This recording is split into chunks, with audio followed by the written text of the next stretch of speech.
কাদামাটির প্রেম। সবুজে ঘেরা ছোট্ট একটা গ্রাম, নাম তার শালবন।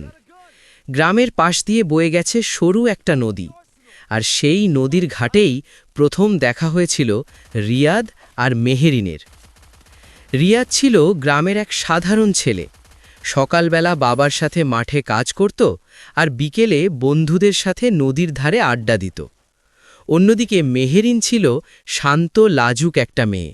স্কুলে যেত আর ফাঁকে ফাঁকে নদীর ঘাটে বসে বই পড়ত।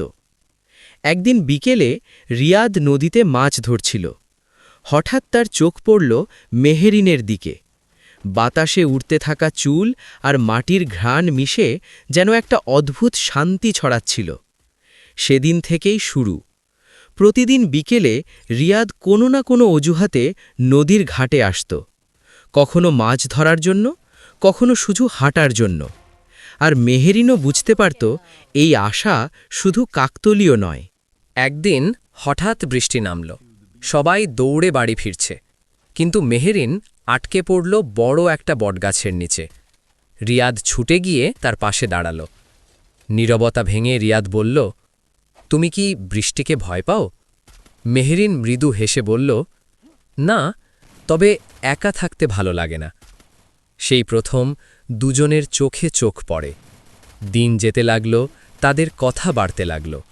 কখন যে বন্ধুত্ব থেকে ভালোবাসা জন্ম নিল তা তারা নিজেরাও বুঝতে পারল না। কিন্তু গ্রাম তো, এখানে প্রেম মানে অনেক বাধা।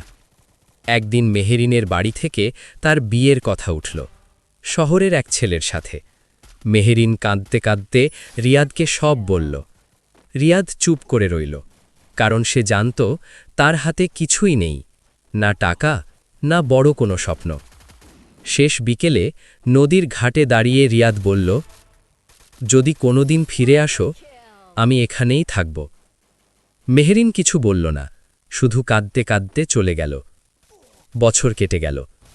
একদিন হঠাৎ সেই একই নদীর ঘাটে আবার দেখা। মেহেরিন ফিরে এসেছে, চোখে ক্লান্তি, কিন্তু মনে পুরনো সেই ভালোবাসা। রিয়াদ তখনও সেখানে, অপেক্ষায়।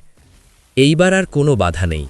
গ্রামের সেই নদী, বটগাছ আর কাদামাটির ঘ্রাণ, সবকিছু মিলিয়ে আবার শুরু হলো তাদের ভালোবাসার গল্প।